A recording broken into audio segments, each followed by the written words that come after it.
Hi, என் பேர் யோகநாதன். நான் வந்து ஒரு தேர்ட் இயர் இன்ஜினியரிங் ஸ்டூடெண்ட். என்னை பற்றி சொல்லணுன்னா, நான் பேசிக்காகவே சில விஷயம்லாம் கான்செப்ட் வைஸ் புரிஞ்சுட்டு படிக்கணும் அப்படின்னு ஆசைப்படுவேன்.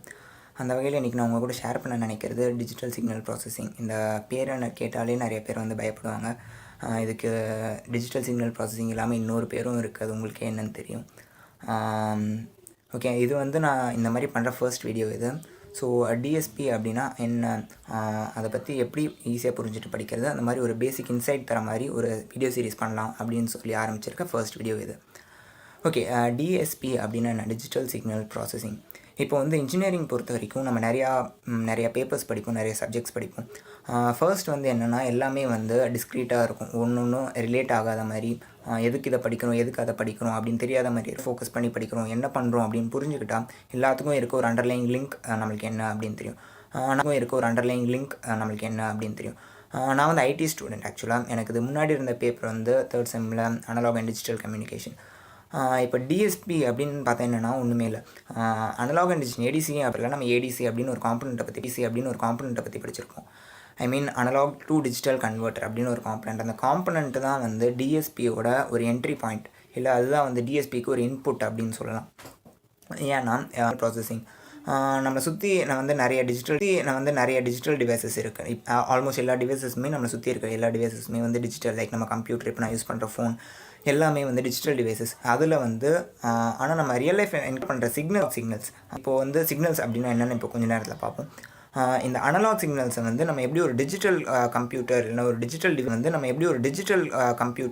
டிஜிட்டல் டிவைஸில் நம்ம எப்படி ப்ராசஸ் பண்ண போகிறோம் அப்படின்னு படிக்கிற பேப்பர் தான் வந்து டிஜிட்டல் சிக்னல் ப்ராசஸிங். ஸோ டிஎஸ்பியோட என்ட்ரி பாயிண்ட் வந்து அந்த அனலாக் டு டிஜிட்டல் கன்வெர்ட்டர். அதுதான் வந்து அனலாக்லேருந்து டிஜிட்டலுக்கு ஒரு இன்டர்ஃபேஸை ஆக்ட் பண்ணி அனலாக் சிக்னல்ஸை டிஜிட்டலாக கன்வெர்ட் பண்ணி அந்த சிக்னல்ஸை நம்ம எப்படி ப்ராசஸ் பண்ண போகிறோம். டிஜிட்டல் மீடியமில் ரெண்டு வேவ் ஃபார்ம்ஸ் வந்து இன்ட்ராக்ட் பண்ணால் எப்படி ஒரு அவுட்புட் கிடைக்கும், அதை நம்ம டிஜிட்டலாக மேனிப்புலேட் பண்ணுறது தான் வந்து டிஎஸ்பி.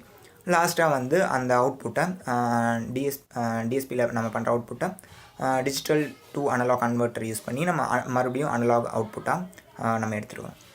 ஓகே, டிஎஸ்பி எங்கெங்கெல்லாம் அப்ளை பண்ணுறோம் அப்படின்னு பார்த்தா மெயினாக வந்து சவுண்ட் இன்ஜினியரிங். லைக் இப்போ வந்து நிறைய பேருக்கு தெரியாது, ஒரு பேசிக் சைன் வேவோட சவுண்ட் எப்படி இருக்குன்னா இதுதான். அதுவே வந்து நான் அந்த சைன் வேவை கொஞ்சம் ஃப்ரீக்வன்சி ஜாஸ்தி பண்ணி ப்ளே பண்ணேன்னா அதோட சவுண்ட் இதுதான். ஓகே, இப்போ நம்ம கேட்குற நிறையா சவுண்ட்ஸ், நிறையா வேவ் ஃபார்ம்ஸ் அதெல்லாம் வந்து அனலாகில் இருக்கும். ரியல் லைஃப்பில் நம்ம அனலாகாக தான் இருக்கும். அந்த அனலாக் சிக்னலை வந்து நான் எப்படி ஒரு சாங்கை வந்து நான் ஒரு டிஜிட்டல் மீடியமில் ஸ்டோர் பண்ணி அதை எப்படி நான் மறுபடியும் வேவ் ஃபார்ம்ஸாக கன்வெர்ட் பண்ணுறேன். இப்போ இல்லை நான் மியூசிக் ப்ரொடியூஸ் பண்ணுறப்போ ரெண்டு சவுண்ட் இன்ட்ராக்ட் பண்ணுது, அதோட அவுட்புட் எப்படி இருக்கும், அது எல்லாத்தையுமே மேனிப்புலேட் பண்ணுறது வந்து டிஎஸ்பி. ஸோ ஃபர்ஸ்ட் வந்து என்னென்னா சிக்னல் அப்படின்னா என்னென்னு பார்க்கலாம். ஓகே, சிக்னல் அப்படின்னு பார்த்தா ஒன்றுமே இல்லை. இப்போ நான் சொன்ன மாதிரி நம்மளை சுற்றி இருக்கிற எல்லாமே வந்து சிக்னல் அப்படின்னு என்னென்னா, இது வந்து பார்த்துருப்போம், இது பேர் வந்து டைம் டொமைன் ரெப்ரசன்டேஷன். ஏன் அப்படி சொல்கிறோன்னா, எக்ஸ் ஆக்சிஸில் நம்ம எடுக்கிற பேராமீட்டர் வந்து டைம், ஒய் ஆக்சிஸில் எடுக்கிறது என்னவாக வேணா இருக்கலாம். இட் கேன் பி இது ஆம்ப்ளிடியூட்னு சொல்லுவோம். அந்த ஆம்ப்ளிடியூட் வந்து என்னவாக வேணா இருக்கலாம். லைக் கரண்ட், வோல்டேஜ், டிஸ்டன்ஸ் என்னவாக வேணா இருக்கலாம். சிக்னல் அப்படின்னு என்னென்னா, டைம் வேரி ஆகிறப்போ ஏதாச்சும் ஒரு ஃபிசிக்கல் பேராமீட்டர் வந்து வேரி ஆகிட்டே இருக்கணும். அது பேர் தான் வந்து signal. It carry some information. இப்போ இங்கே வந்து இது 1, 2 அதை வந்து நம்ம செகண்ட்ஸ் அப்படின்னு எடுத்துக்கலாம். எனக்கு 0 செகண்டில் வந்து ஒய் ஆக்சிஸில் ஆம்ப்ளிடியூட் வோல்டேஜ் அப்படின்னு எடுத்துக்கலாம். 0 செகண்டில் வந்து எனக்கு வோல்டேஜ் வந்து 0வாக இருக்குது. 0.5 செகண்ட்ஸில் வோல்டேஜ் எனக்கு மேக்ஸ் 1 வோல்ட்டாக இருக்குது. 1 செகண்டில் என்னோடய வோல்டேஜ் வந்து மறுபடியும் 0க்கு ட்ராப் ஆகிடுது. 1.5 செகண்ட்ஸில் it becomes -1, then 0 and it repeats. Okay, இதுதான் வந்து பேசிக்காக என்ன சொல்லணும்னா ஒரு சிக்னல் அப்படின்னு. அண்ட் ஒரு கான்செப்ட் வந்து நான் ஸ்ட்ரெஸ் பண்ண இங்கே ட்ரை பண்ணுறேன். இப்போ வந்து நம்ம எல்லாம் ஸ்டடி பண்ணுறப்போ எல்லாமே வந்து சைன் வேவ்ஸ் வச்சு தான் நம்ம பார்ப்போம். அது ஏன் அப்படின்ற ரீசன் வந்து நிறையா பேருக்கு தெரியாது. என்ன அப்படின்னு சொல்கிறேன், எவ்வளோ ஒரு காம்ப்ளெக்ஸான வேவ் ஃபார்மாக எடுத்துக்கலாம். இப்போ வந்து இது வந்து ரொம்ப பேசிக்கான வேவ்ஸ், இது பேர் வந்து சைன் வேவ். அண்ட் ரொம்ப காம்ப்ளெக்ஸான வேவ் எப்படி வேணால் ஒரு ரஃப்பாக ஒரு ட்ராயிங் வரைஞ்சி அது கூட நம்ம வந்து வேவ்னு சொல்லலாம். எப்படிப்பட்ட ஒரு வேவாக இருந்தாலும் we can represent the same wave as ஒரு same in terms of a series of sine and cos terms. இதை வந்து நம்ம படித்தது எதுலன்னா ஃபோரியர் ட்ரான்ஸ்ஃபார்ம் அப்படின்னு சொல்லி ஒன்று படிச்சிருப்போம். ஃபோரியர் ட்ரான்ஸ்ஃபார்ம் என்னென்னா any periodic function can be represented in terms of a number of sine and cos terms. அந்த சைன் அண்ட் காஸ் டேர்ம்ஸோட ஃப்ரீக்வன்சி டிஃபர் ஆகலாம், ஆம்ப்ளிடியூட் டிஃபர் ஆகலாம். ஆனால் எந்த ஒரு காம்ப்ளெக்ஸ் வேவ் ஃபார்ம் அதை வந்து நம்ம சைன் அண்ட் காஸ் இந்த ரெண்டை வச்சு நம்ம வந்து ரெப்ரசென்ட் பண்ண முடியும். அதனால தான் நம்ம எப்பயுமே ஸ்டடி பண்ணுறப்போ சைன் வேவ் வந்து பேசிக்காக எடுத்துக்கிறோம். ஏன்னா இந்த சைன் வேவை வச்சு நம்ம எந்த வேவ் ஃபார்ம் வேணால் பில்ட் பண்ணலாம். இந்த நிறைய சைன் வேவ்ஸ் இன்ட்ராக்ட் பண்ணுறது தான் வந்து நம்மளுக்கு ரியல் லைஃப்பில் நம்ம பார்க்குற சவுண்டாக இருக்கட்டும், மற்ற காம்ப்ளெக்ஸ் வேவ் ஃபார்ம்ஸாக இருக்கட்டும், எல்லாமே வந்து எல்லாத்தோட ஒரு பேசிக் காம்பனண்ட் வந்து சைன் வேவ். இதுக்கு வந்து ஒரு எக்ஸாம்பிள் நம்ம பார்க்கலாம். இப்போ நான் யூஸ் பண்ணுறது ஃபோன் தான், கொஞ்சம் கடுப்பாக இருக்கும், அட்ஜஸ்ட் பண்ணிக்கோங்க.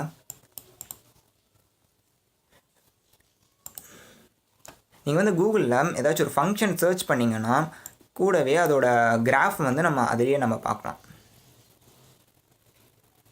இதுதான் வந்து சைன் எக்ஸ் அதோட கர்வ், சைன் எக்ஸோட கிராஃப். இப்போது சைன் 2x எடுத்துக்கிறேன்னா ஃப்ரீக்வன்சி வந்து நான் டபுள் பண்ணிடுறேன். சைன் எக்ஸை விட சைன் 2xோட ஃப்ரீக்வன்சி டபுள். ஸோ இதுவும் கிட்டத்தட்ட அதே மாதிரி தான் இருக்குது. இப்போ நம்ம என்ன பண்ண போகிறோம்னா இந்த ரெண்டு வேவ்ஸும் வந்து நான் ஆட் பண்ண போகிறேன். Sine x plus sine 2x அதோட ரிசல்ட் என்ன அப்படின்னு பார்க்க போகிறோம். சைன் எக்ஸ் சைன் 2x இது ஒரு காம்பனண்ட், இது ஒரு காம்பனண்ட், இது அதோட சம். இப்போ இந்த வேவ் பார்த்தா கொஞ்சம் பயங்கரமாக தான் இருக்கும். லைட்டாக கொஞ்சம் ஜூம் பண்ணி பார்த்தா இப்போ கொஞ்சம் கிளியராக இருக்குது. இப்போ இந்த ப்ளூவில் இருக்கிறது வந்து சைன் எக்ஸ் காம்பனண்ட், இந்த ரெட்டில் இருக்கிறது சைன் 2x காம்பனண்ட். ஏன்னா இது வந்து இதோட ஃப்ரீக்வன்சியோட இதோட ஃப்ரீக்வன்சி டபுளாக இருக்குது. இப்போ இந்த ரெண்டு வேவும் இன்ட்ராக்ட் ஆகி கிடைக்கிறதா இந்த ஆரஞ்ச் கலரில் இருக்க sine x plus sine 2x இந்த வேவ். இது பார்த்திங்கன்னா இந்த இடத்துல வந்து ரெண்டு வேவோட ஆம்ப்ளிடியூட் மேக்ஸிமமாக இருக்கும். இந்த இடத்துல ப்ளூ சைன் எக்ஸும் வந்து 0, சைன் 2xும் வந்து 0. ஸோ அவுட்புட் ரிசல்டன்ட்டும் வந்து 0வாக தான் இருக்கும். இந்த இடத்துல மினிமம் ஆம்ப்ளிடியூட், ஏன்னா இந்த ரெட் காம்பனண்ட்டோட ஆம்ப்ளிடியூட் ரொம்ப கம்மியாக இருக்குது, ப்ளூவோடதும் ரிலேட்டிவாக கம்மியாக இருக்குது. ஸோ இதை வந்து நம்ம தனியாக பார்த்தோம்னா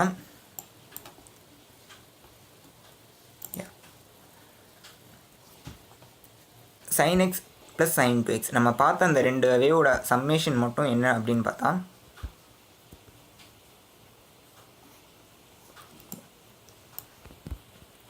இந்த ஃபங்க்ஷன் தான் வந்து sine x plus sine 2x. இதை நம்ம ஃபஸ்ட்டு பார்த்துருந்தா இது நம்மளுக்கு தெரிஞ்சிருக்காது, இது வந்து it is made of 2 sine waves அப்படின்னு. பட் ஆனால் நம்ம இப்போ தான் கொஞ்சம் நேரம் முன்னாடி பார்த்தோம் sine x and sign 2x சேர்ந்து தான் வந்து இந்த மாதிரி ஒரு காம்ப்ளெக்ஸ் ஃபங்க்ஷன் வந்து நம்மளுக்கு தருது. இந்த மாதிரி ஃபங்க்ஷன் தான் இல்லை, எந்த டைப் ஆஃப் வேவ்ஸ் எடுத்துட்டாலும் it is made up of only sine waves and cos waves. Cos வந்து ஒன்றும் இல்லை, it is just sine, it is just phase shifted by 90 degrees. இது வந்து 0ல் ஸ்டார்ட் ஆகுதுன்னா அது 90 degreeல ஸ்டார்ட் ஆகும், அவ்வளோதான் சைனுக்கும் காஸ்க்கும் டிஃப்ரென்ஸ், மற்றபடி எல்லாமே சேம். இப்போது நீங்கள் விக்கிபீடியாவில் ஏதாச்சும் ஒரு வேவ் ஃபார்ம் பற்றி நீங்கள் அந்த பேஜ் பார்த்தீங்கனாலே உங்களுக்கு வந்து தெரியும். இது வந்து ஷார்ட் டூத் வேவ் ஃபார்மோட இது என்ன பார்க்குறோன்னா இதை நீங்கள் கொஞ்சம் க்ளோஸாக அப்சர்வ் பண்ணிங்கன்னா உங்களுக்கு தெரியும். ஸ்டார்டிங்கில் வந்து ஒரே ஒரு சைன் வேவ் வச்சு தான் இவங்க ஸ்டார்ட் பண்ணியிருக்காங்க. இதோ n=0ல் சைன் வேவே இல்லை, n=1 அப்போ ஒரே ஒரு சைன் வேவ். அதுக்கப்புறம் போக போக they are adding more sine waves. அந்த சைன் வேவோட ஃப்ரீக்வன்சி ஆம்ப்ளிடியூட் சேஞ்ச் ஆகலாம். அந்த அந்த அடுத்தடுத்த சைன் வேவ்ஸோட ஃப்ரீக்வன்சி ஆம்ப்ளிடியூட் தான் இந்த மாதிரி ஃபைனல் ஷேப் வரப்போகுது அப்படின்னு நம்மளுக்கு சொல்லும். ஸோ இதுக்கு பேர் என்ன சொல்லுவாங்கன்னா ஹார்மோனிக்ஸ். ஃபர்ஸ்ட் சைன் வேவ், அதுக்கு அடுத்து ஃபோரியர் ட்ரான்ஸ்ஃபார்ம்லேயே படிச்சிருப்போம் odd harmonics, even harmonics. Harmonics add பண்ண தான் we are getting more complex wave forms. இதே மாதிரி நீங்கள் ஸ்கொயர் வேவ் பார்த்தாலும் அதுவும் it is made up of more number of sine waves.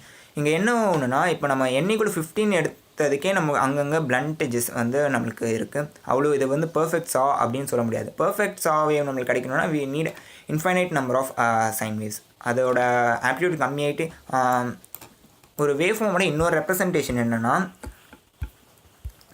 Time டொமைனுக்கு அடுத்து ஃப்ரீக்வன்சி டொமைன் அப்படின்னு சொல்லுவாங்க.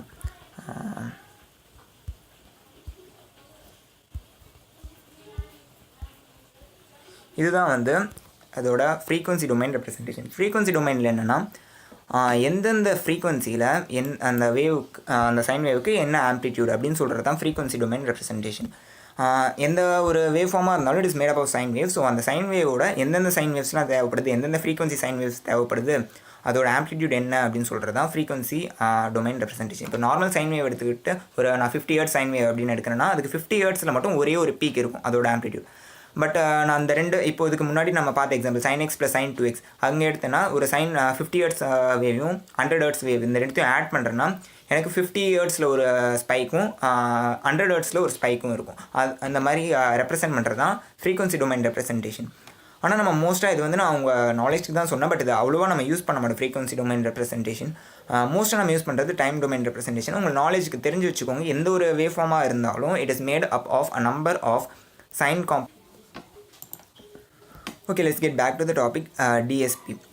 இப்போ ஒரு சிக்னல் அப்படின்னா என்னன்னு பார்த்தோம். ஓகே, இந்த சிக்னல் வந்து என்ன சொல்லுவோம்னா analog signal or continuous signal. ஏன் அப்படி சொல்கிறேன்னா எனக்கு வந்து டைமோட வேல்யூ என்னவா வேணால் இருக்கலாம். Between 0 and 1 there are infinite number of values. எனக்கு வந்து 0.5லையும் நான் மெஷர் பண்ணலாம், 0.45ல் மெஷர் பண்ணலாம், 0.45999 இப்படி போயிட்டே இருக்கலாம். எவ்வளோ அக்யூரேட்டாக வேணால் நான் மெஷர் பண்ணலாம். என்ன வேல்யூ நான் மெஷர் பண்ணாலும் அதுக்கு கரஸ்பாண்டிங்காக எனக்கு வந்து ஒரு ஒய் வேல்யூ கிடைக்கும். பாயிண்ட் புரியுதா? அதாவது என்னென்னா இந்த டைம் வந்து கண்டினியூஸாக இருக்குது. 0 to 1க்குள்ளே ஏகப்பட்ட வேல்யூஸ் இருக்குது. அந்த எந்த வேல்யூ நான் எடுத்தாலும் அதுக்கு கரஸ்பாண்டிங்காக எனக்கு ஒயில் ஒரு வேல்யூ கிடைக்கும். இதுக்கு பேர் தான் வந்து ஒரு கண்டினியூஸ் சிக்னல். ஆனால் இப்போது நம்ம டிஜிட்டலில் கண்டினியூஸ் சிக்னலில் ரெப்ரசென்ட் பண்ணுறது என்ன ப்ராப்ளம்னா என்னால் வந்து இங்கே 0 to 1 வந்து எல்லா ஒய் வேல்யூஸும் என்னால் ரெப்ரசென்ட் பண்ண முடியாது. அவ்வளோ அளவுக்கு என்னால் கம்ப்யூட்டேஷன் பவர் இல்லை என்கிட்ட. ஸோ நான் என்ன பண்ண போகிறேன்னா சாம்பிளிங்னா என்னென்னு உங்களுக்கு தெரிஞ்சிருக்கும், இருந்தாலும் ஒரு சின்ன ரீகேப் பார்க்கலாம். ஒரு இந்த ஸ்லைடை விட்டுட்டேன். இது என்னென்னா சிக்னல்ஸ் எங்கெங்கெல்லாம் இருக்குது அப்படின்னு சொல்கிறதுக்கு ஒரு எக்ஸாம்பிள் தான் இது. EM waves வந்து ஒன்றுமே இல்லை. It is made up of 2 components, electric field and magnetic field. Both are at perpendicular, they are both perpendicular to each other. நீங்கள் பார்க்குற மாதிரி உன்னோட மேக்ஸிமம் இருக்கிறப்போ இன்னொன்னோட மேக்ஸிமமும் இருக்கும். அதுதான் வந்து ஒரு EM வேவ். EM வேவ்னால் ஒன்றும் இல்லை, ரேடியோ வேவ்ஸ், மைக்ரோவேவ்ஸ், IR, நம்ம பார்க்குற விசிபிள் லைட் எல்லாமே வந்து EM வேவ்ஸ். எல்லாமே வந்து it consist of electric field and magnetic field at which are at right angles to each other. So okay, அந்த கண்டினியூஸ் சிக்னலை நான் வந்து என்ன பண்ண போகிறேன்னா ஒரு டிஸ்க்ரீட் சிக்னலாக மாற்ற போகிறேன். கண்டினியூஸ்க்கும் டிஸ்க்ரீட் சிக்னலுக்கும் என்ன டிஃப்ரென்ஸ் அப்படின்னா கண்டினியூஸ் சிக்னலில் நான் சொன்ன மாதிரி எல்லா டைம் வேல்யூக்கும் எனக்கு வந்து ஒரு ஒய் வேல்யூ இருக்கும். பட் ஆனால் நான் ஒரு சிக்னலை டிஸ்க்ரீட்டாக ரெப்ரசென்ட் பண்ண போகிறேன் அப்படின்னா டைமோட ஒரு ஃபைனைட் நம்பர் ஆஃப் வேல்யூஸ்க்கு தான் வந்து நான் ஒய்யோட வேல்யூ டிஃபைன் பண்ண போகிறேன். அதாவது முன்னாடி வந்து 0லேருந்து 1க்குள்ளே எந்த வேல்யூ வேணால் நான் எடுத்துக்கலாம் அப்படின்னு சொன்னேன். ஆனால் இங்கே என்னென்னா இப்போ வந்து 0 இந்த ப்ராசஸ்க்கு பேர் சாம்பிளிங். அங்கே அந்த டைம் இன்ஸ்டன்ஸில் நான் வந்து ஒய்யோட வேல்யூ டிஃபைன் பண்ணுறேன். 0ல் வந்து எனக்கு வோல்டேஜ் லெவல் இவ்வளோ இருக்குது, இல்லை இந்த 0.25ல் எனக்கு இவ்வளோ இருக்குது, 0.5ல் இவ்வளோ இருக்குது, 1.25ல் ஒய் வேல்யூ இது, அதை மட்டும்தான் நான் ஸ்டோர் பண்ண போகிறேன். இதுக்கு ஒரு எக்ஸாம்பிள் சொல்லணும்னு பார்த்தா இப்போ வந்து நான் சாங் கேட்குறோம், ஒரு வேவ் ஃபைலில் இருக்க .wav அந்த ஃபார்மேட்டில் இருக்க ஒரு ஃபைல் கேட்குறோன்னா அந்த ஃபைல் எப்படி ஸ்டோர் ஆகிருக்குன்னா நான் சொன்ன மாதிரி சவுண்ட் எல்லாமே வந்து ஒரு சிக்னல் தான், ஒரு காம்ப்ளெக்ஸ் சிக்னல். அது எப்படி ஸ்டோர் பண்ணுறோம், ஒரு இந்த மாதிரி ஒரு சைன் வேவ் இருக்கட்டும். நான் இப்போ முன்னாடி ப்ளே பண்ண சாம்பிளோட அந்த எக்ஸாம்பிள் எடுத்துக்கலாம். அது வந்து இப்படி தான் வந்து நம்ம ரெப்ரசென்ட் பண்ண போகிறோம். ஸோ என்னென்னா அந்த ஃபைலில் எப்படி ஸ்டோர் ஆகிருக்குன்னா இந்த இன்ஸ்டன்ஸில் வோல்டேஜ் லெவல் என்ன, அது ஒரு பைனரி வேல்யூவில் ஸ்டோர் ஆகிருக்கும். இங்கே அதோட வேல்யூ என்ன, அப்படி ஸ்டோர் ஆகிருக்கு. இந்த மாதிரி ரெகுலர் இன்டர்வல்ஸில் நம்ம சாம்பிள்ஸ் எடுத்து அதோட வேல்யூவை ஸ்டோர் பண்ண போகிறோம். இந்த ப்ராசஸ்க்கு பேர் என்னென்னா டிஸ்க்ரீட்டைசேஷனாக ஒரு கண்டினியூஸ் டைம் வேல்யூஸ்லேருந்து நான் ஒரு டிஸ்க்ரீட் அமௌண்ட் ஆஃப் டைம்ஸ் மட்டும்தான், ஒரு ஃபைனைட் நம்பர் ஆஃப் டைம் வேல்யூஸ்க்கு மட்டும்தான் நான் வந்து வேல்யூ டிஃபைன் பண்ண போகிறேன். இதுக்கு பேர் டிஸ்க்ரீட்டைசேஷன். இதுக்கு நெக்ஸ்ட் ப்ராசஸ் என்னென்னா குவான்டைசேஷன்னா ஒன்றும் இல்லை. இப்போ வந்து எக்ஸ் வேல்யூஸ்க்கு வந்து நம்ம கண்டினியூஸ் வந்து டிஸ்க்ரீட்டாக மாறோம்ல, அதே மாதிரி ஒய்யில் வந்து கண்டினியூஸ் வந்து டிஸ்க்ரீட்டாக மாற போகிறோம். அவ்வளோதான், ஒன்றுமே இல்லை. லைக் வந்து இது அனலாக் சிக்னலாக இருந்தப்போ இந்த ப்ளூவில் இருந்தப்போ 1க்கு வந்து வேல்யூ 1 அப்படின்னு தெரியும். 1 இப்போது நான் 0.9ல் வந்து எனக்கு என்ன வேல்யூ அப்படின்னா அது இங்கே 0.9 அந்த மாதிரி ஒரு வோல்டேஜ் இருக்கும். அப்படி வச்சுக்கிட்டால் எந்த டைம் எடுத்தாலும் அது கரஸ்பாண்டிங்காக இந்த ஒய் வேல்யூஸும் வந்து கண்டினியூஸாக சேஞ்ச் ஆகணும். இந்த ஒய் வேல்யூஸ்க்கும் வந்து it takes and infinite number of values.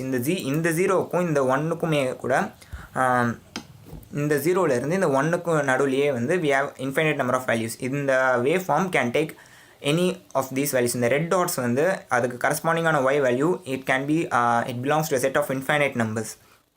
So அதுவும் என்னால் நான் கம்ப்யூட்டரில் ஸ்டோர் பண்ண முடியாது. ஸோ என்ன பண்ணுறேன்னா இதை வந்து நான் அப்ராக்சிமேட் பண்ண போகிறேன். இப்போ என்னென்னா அதே எக்ஸாம்பிள் எடுத்துப்போம். ஒரு வேவ் ஃபைல் எடுத்துக்கிட்டேன்னா அது வந்து நான் 24 பிட் ஃபார்மேட் அப்படின்னு கேள்விப்பட்டிருப்பீங்க. அப்படி இல்லைனாலும் ஒன்றும் பிரச்சனை இல்லை. 24 பிட் அப்படின்னா என்னென்னா இந்த வோல்டேஜ் லெவல்ஸ் இருக்குல்ல, அது வந்து நான் 24 பிட்ஸில் டிஸ்கிரைப் பண்ண போகிறேன். 24 பிட்ஸ்னால் எனக்கு என்ன வரும்னா 2^24 பாசிபிள் வேல்யூஸ் வரும். இல்லை ஒரு எக்ஸாம்பிளுக்கு 1000 வேல்யூஸ் அப்படின்னா இந்த -1லேருந்து 1க்குள்ளே இருக்க எல்லா வேல்யூஸும் நான் வந்து 1000 டிவைட் பண்ண போகிறேன். இப்போ இந்த வேல்யூ எனக்கு எடுக்கணும்னா இதுக்கு கரஸ்பாண்டிங்காக இருக்க நியரஸ்ட் அப்ராக்சிமேஷன் என்னவோ அதை மட்டும்தான் நான் எடுத்துப்பேன். இதுக்கு பேர் தான் வந்து குவான்டைசேஷன். நம்ம 2 ப்ராசஸ் பார்த்துருக்கோம், டிஸ்க்ரீட்டைசேஷன் அண்ட் குவான்டைசேஷன். டிஸ்க்ரீட்டைசேஷன்னா ஒன்றும் இல்லை, சாம்பிளிங் பண்ணி அப்பப்போ ஒரு டிஸ்க்ரீட் டைம் இந்த ஒரு பீரியாடிக் இன்டர்வல்ஸில் வந்து நம்ம அந்த வேவ் ஃபார்மை மெஷர் பண்ண போகிறோம். குவான்டைசேஷன்னா இந்த கிடைக்கிற ஒய் வேல்யூவை வந்து அப்ராக்சிமேட் பண்ண போகிறோம், ஏன்னா நம்ம ஸ்டோர் பண்ணி வச்சுக்கிறதுக்கு. இதுதான் வந்து டிஎஸ்பியோட ஒரு பேசிக் இன்புட். இதுதான் வந்து ஏடிசி காம்பனன்ட் பண்ணுற வேலை. ஒரு அனலாக் சிக்னலை எடுத்து சாம்பிள் பண்ணி அதை குவான்டைஸ் பண்ணி நம்மளுக்கு தரும் ஒரு பைனரி இன்ஃபர்மேஷனாக. இப்போது இதுதான் வந்து நம்மளுக்கு கிடச்சிருக்கு. இதுதான் வந்து இந்த டிஸ்க்ரீட் சிக்னல். இப்போது இதை பார்த்தாலே வந்து நம்மளுக்கு ஓரளவுக்கு தெரியும் இது வந்து ஒரு சைன் வேவ் தான். இப்போ வந்து இந்த ரெட் டாட்ஸை வந்து நான் அப்படியே ஒரு ஸ்ட்ரெயிட் லைனை வச்சு நான் ஜாயின் பண்ணால் கூட இந்த ஒரிஜினல் ஷேப்போட ஒரு அப்ராக்சிமேஷன் மாதிரி எனக்கு கிடைக்கும். இப்படி தான் வந்து அந்த ஷேப் அந்த ஒரிஜினல் வேவ் இருந்துச்சு, ஒரிஜினல் சிக்னல் இருந்துச்சு அப்படின்னு. இதுக்கு பேர் தான் வந்து டிஸ்க்ரீட்டைசேஷன் அண்ட் குவான்டைசேஷன். ஓகே, இப்போது இது எடுத்துக்கோங்க. இந்த டிஸ்க்ரீட்டைசேஷனும் இதுக்கும் என்ன டிஃப்ரென்ஸ் அப்படின்னு பார்த்தா, போன இதில் இருந்ததை விட இதில் வந்து there are more number of samples per unit time. அதே 0 to 1 இன்டர்வல்கே வந்து நிறைய சாம்பிள்ஸ் எடுத்திருக்கோம். இதில் என்ன அட்வான்டேஜ் அப்படின்னா we can get a more accurate representation of the original sample. ஒரிஜினலாக இருந்த சிக்னலோட டிஜிட்டைஸ் பண்ணால் கூட நம்ம மறுபடியும் டேக் யூஸ் பண்ணி அதை அனலாகாக கன்வெர்ட் பண்ணுறப்போ ஒரு பெட்டர் அனலாக் சிக்னல் கிடைக்கும். இப்போ லெஸ் நம்பர் ஆஃப் சாம்பிள்ஸ் எடுத்தேன்னா அது வந்து கெஸ் பண்ணுறது கஷ்டம் இந்த சிக்னல் இருந்துச்சு அப்படின்னு. பட் ஆனால் இப்போ நான் நிறைய சாம்பிள் எடுக்க எவ்வளோ சாம்பிள்ஸ் எடுக்கிறனோ அந்த அளவுக்கு இப்போ இதை நான் ஒரு ஸ்ட்ரெயிட் லைன் வச்சு ஜாயின் பண்ணால் கூட எனக்கு அந்த ஒரிஜினல் சிக்னல் தான் கிடைக்க போகுது. ஸோ இதுக்கு பேர் என்ன சொல்லுவாங்கன்னா சாம்பிளிங் ஃப்ரீக்வன்சி. இந்த சாம்பிளிங் ஃப்ரீக்வன்சி என்னென்னா ஒரு யூனிட் டைமில் எத்தனை நம்பர் ஆஃப் சாம்பிள்ஸ் நம்ம எடுக்கிறோம் அதுதான் வந்து சாம்பிளிங் ஃப்ரீக்வன்சி. இப்போ இந்த சாம்பிளிங் ஃப்ரீக்வன்சி வந்து நான் ஒரு லெவலுக்கு மேலே இன்க்ரீஸ் பண்ண முடியாது. எனக்கு இன்க்ரீஸ் பண்ண எனக்கு ஸ்டோரேஜ் நிறைய தேவைப்படும். அட் தி சேம் டைம் நான் வந்து டிக்ரீஸ் பண்ணலாமா அப்படின்னா ஒரு லிமிட் இருக்குது. ஒரு லிமிட்டுக்கு மேலே நம்மளால் கம்மி பண்ண முடியாது. அந்த லிமிட் எந்த தியரம் அப்படி சொல்லுதுன்னா நைக்விஸ்ட் ஷானன் சாம்பிளிங் தியரம். நேம் கரெக்டாக ப்ரொனவுன்ஸ் பண்ணுறேன்னு தெரில, சாரி தப்பாக ப்ரொனவுன்ஸ் பண்ணியிருந்தேன். அது என்ன சொல்லுது அப்படின்னா ஒரு சிக்னலில் இருக்க மேக்ஸிமம் ஃப்ரீக்வன்சி காம்பனண்ட். அது முன்னாடி என்ன சொன்னேன், என்ன ஒரு காம்ப்ளெக்ஸ் வேவ் ஃபார்மாக இருந்தாலும் it is made up of a number of sine and cos waves, cos and sine terms. அதில் இருக்க மேக்ஸிமம் ஃப்ரீக்வன்சி டேர்ம் விட டபுளாக நம்மளுக்கு சாம்பிளிங் ஃப்ரீக்வன்சி இருக்கணும் அப்படின்னு சொல்லுது. ஏன் அப்படின்னு பார்த்தா இதுதான் வந்து இப்போ இந்த சைன் வேவ் மட்டும்தான் இருக்குது. ஸோ இதுதான் வந்து நம்ம மேக்ஸிமம் ஃப்ரீக்வன்சி காம்பனண்ட்டாக இருக்க முடியும். இதை விட ஜாஸ்தி ஃப்ரீக்வன்சி காம்பனண்ட் இல்லை. இதை விட கம்மி ஃப்ரீக்வன்சி காம்பனண்ட் இருந்தால் பிரச்சனையே இல்லை. லைக் ஒரு வேவ் ஃபார்ம் வந்து இப்படி போகுது, இப்படி இருக்குது அப்படின்னு சொன்னால் அதுக்குள்ளேயே நடுவுலையே we are getting 5 number of samples. So அது பிரச்சனையே இல்லை. ஃப்ரீக்வன்சி ஜாஸ்தியாக தான் நம்மளுக்கு பிரச்சனை. லைக் வந்து இங்கே இந்த ஆஃப் சைக்கிள்குள்ளே we are taking only 3 samples. Okay, இதை எடுத்துக்கிட்டாலும் ஏன் வந்து டபுள் இருக்கணும் அப்படின்னு சொல்கிறாங்கன்னா இப்போ இந்த 3 தான் இருக்குது. பட் இதை வச்சே என்னால் ப்ரெடிக்ட் பண்ண முடியும் இது வந்து சைன் வேவாக தான் இருக்கும். ஏன்னா இப்போ வந்து we know that the maximum frequency component is going to be a sine wave. So இங்கே தான் இருக்குது அப்படின்னா இந்த 3 பாயிண்ட்ஸ் வழியாக போகிற ஒரு சைன் வேவை கண்டுபிடிச்சனாலே ஐ அச்சீவ்ட் த டார்கெட். அதுதான் வந்து இந்த டிஜிட்டலோட ஒரு அனலாக் ரெப்ரசன்டேஷனாக இருக்கணும்.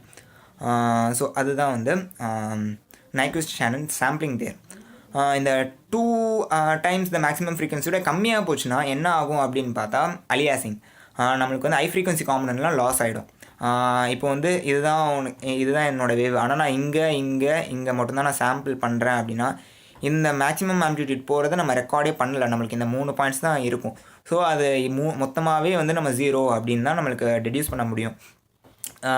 மேக்ஸிமம் 2 டைம்ஸ் மேக்ஸிமம் ஃப்ரீக்வன்சி இருந்தால் மட்டும்தான் என்னால் இந்த வேவ் ஃபார்மை என்னால் ரெப்ரசன்ட் பண்ண முடியும். இதுக்கு பேர் வந்து அலியாசிங். ஓகே, இது வரைக்கும் நம்ம என்னென்ன பார்த்துருக்கோன்னா ஒரு சிக்னல் அப்படின்னா என்னென்னு பார்த்தோம். ஃபர்ஸ்ட் சிக்னல் வந்து டிஸ்க்ரிட்டைசேஷன்னா என்ன, குவான்டைசேஷன்னா என்ன, அதுக்கப்புறம் வந்து அது எப்படி நம்ம வந்து சாம்பிள் பண்ணி அது குவான்டைஸ் பண்ண போகிறோம், இதெல்லாம் பார்த்துருக்கோம். அண்ட் 2-3 சிக்னல்ஸ் ஆட் பண்ணால் என்ன ஆகும் அப்படின்னு பார்ப்போம்.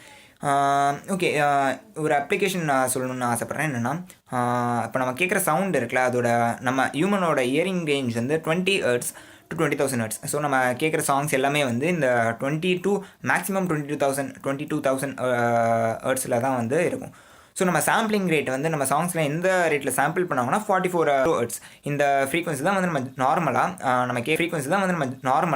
நம்ம கேட்குற MP3 சாங்ஸோ வேவ் சாங்ஸோ சாம்பிள் ஆகிற ஃப்ரீக்வன்சி. இதை விட நம்ம ஜாஸ்தியாக பண்ணோன்னா இந்த ஆடியோட குவாலிட்டி ஜாஸ்தி ஹையாக இருக்கும். நம்ம சாம்பிளிங் வந்து 44 விட கம்மியாகிடுச்சுன்னா அப்போ தான் வந்து நம்மளுக்கு கேட்குறதுல டிஸ்டார்ஷன் அந்த மாதிரிலாம் இருக்கும். WAV வந்து ஆக்சுவல் ரெப்ரசன்டேஷன். இந்த நான் முன்னாடி சொன்ன மாதிரி ஒரு சாம்பிளோட வேல்யூ என்ன, குவான்டைஸ்டு வேல்யூ என்ன, 24 பிட்டில் அதை ரெப்ரசென்ட் பண்ணுறது தான் வந்து வேவ் ஃபார்மேட். MP3 ஃபார்மேட் என்ன பண்ணணும்னா, நம்ம ஹியூமனால் கேட்க முடியாத சவுண்ட் எதுவோ அதை டிடெக்ட் பண்ணி அதுவாக வந்து அதை எலிமினேட் பண்ணிவிடும். அந்த இந்த சவுண்ட்லாம் நம்ம ஹியூமன்ஸ்னால கேட்க முடியாது சொல்லி அதை அப்படியே எலிமினேட் பண்ணிவிடும். இதுதான் வந்து வேவுக்கும் MP3க்கும் இருக்க டிஃப்ரென்ஸ். ஸோ இந்த வீடியோ உங்களுக்கு இன்ஃபர்மேட்டிவாக இருந்திருக்கும்னு நினைக்கிறேன். இந்த மாதிரி நிறையா பண்ணணும் அப்படின்னு ஆசைப்பட்றேன். உங்களுக்கு ஏதாச்சும் ஃபீட்பேக் இருந்ததுன்னா அதை கமெண்ட் செக்ஷனில் ட்ராப் பண்ணுங்கள். And please share, like, and உங்களுக்கு என்ன டவுட் இருந்தாலும் யூ கேன் காண்டாக்ட் மீ. கமெண்ட்டில் ட்ராப் பண்ணுங்கள், இல்லை try to make a reply. And வேறு எந்த டாபிக்ஸ் பற்றி பேசணும் அப்படின்னு நினச்சாலும் அதை கமெண்ட்டில் லீவ் பண்ணுங்கள். Thank you so much.